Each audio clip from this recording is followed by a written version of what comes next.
कर्नाटक में हुई बीजेपी की हार, तो संजय राउत ने क्यों कसा तंज, क्यों कहा कर्नाटक तो झांकी है। कर्नाटक विधानसभा चुनाव के लिए बीजेपी के साथ साथ कांग्रेस के दिग्गजों ने भी जमकर चुनाव प्रचार किया था।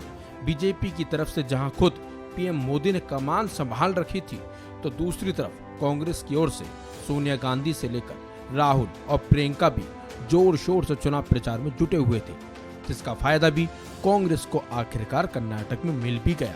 जी हां, कर्नाटक विधानसभा चुनाव में कांग्रेस की शानदार जीत हुई है।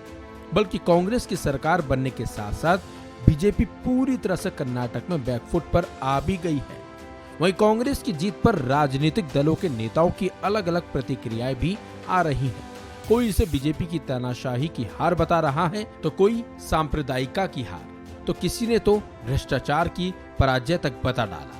लेकिन सबसे अलग हटकर प्रतिक्रिया तो दी है उद्धव गुट के नेता और राज्यसभा सांसद संजय राउत ने, जिन्होंने कहा कि कर्नाटक ने दिखाया है कि जनता तानाशाही को पराजित कर सकती है। इसके साथ साथ संजय राउत ने कहा कि कर्नाटक तो झांकी है, अभी पूरा हिंदुस्तान बाकी है। तो वहीं संजय राउत ने आगे कहा, जो 1978 में हुआ था वही अब कर्नाटक से शुरू हो चुका है। कर्नाटक तो झांकी है, लेकिन सिर्फ महाराष्ट्र बाकी नहीं है।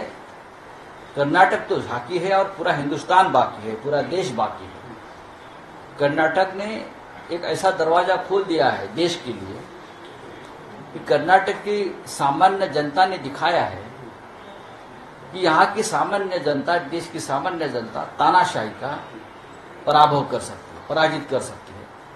जो 1978 में हो गया था, यही अब कर्नाटक से शुरुआत हो गई है। इसलिए हमने कर्नाटक की जनता का अभिनंदन किया। आपको याद ही होगा, कर्नाटक विधानसभा चुनाव में बजरंग बली के नाम की भी खूब चर्चा हुई थी। बल्कि चुनाव प्रचार में बजरंग बली का काफी इस्तेमाल भी किया गया था। तो इस पर संजय राउत ने कहा, बजरंग बली के नाम का इस्तेमाल करने के बाद भी बीजेपी नहीं जीती और कांग्रेस जीत गई। इससे साफ है कि बजरंग बली कांग्रेस के साथ रहे। इसके साथ साथ संजय राउत ने गृह मंत्री अमित शाह पर भी जमकर निशाना साधा और कहा कि अमित शाह की धमकियां भी काम नहीं आई और जनता ने बीजेपी को पराजित कर दिया। देखिए, बजरंग बली ने तो प्रचार में जरूर हिस्सा लिया, लेकिन उनका प्रचार रहा जनता के साथ। कांग्रेस जीत गई, उसका मतलब बजरंग बली बीजेपी के साथ नहीं था, बजरंग बली कांग्रेस के साथ रहा। प्रधानमंत्री मोदी जी ने बजरंग बली को लाया प्रचार में।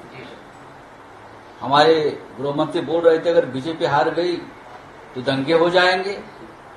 कर्नाटक तो बहुत शांत है और खुश है, आनंद मना रहा है। कहाँ है दंगे? आप धमकियां दे रहे थे, आपका पूरा कैबिनेट वहां बैठा था, क्या हो गया? जनता के सामने आपका कुछ नहीं चला, जनता ने आपको पराजित किया है।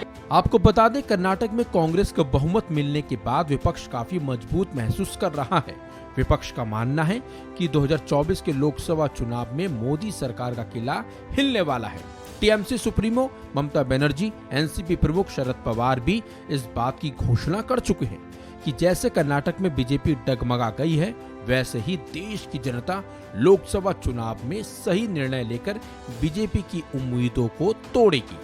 दरअसल कर्नाटक विधानसभा चुनाव में कांग्रेस को कुल 224 सीटों में से 135 सीटों के साथ बहुमत मिला है, तो वहीं बीजेपी केवल 66 सीटें ही जीत पाई है। इसके अलावा जेडीएस को इस चुनाव में मात्र 19 सीटों के साथ संतुष्टि करनी पड़ी है।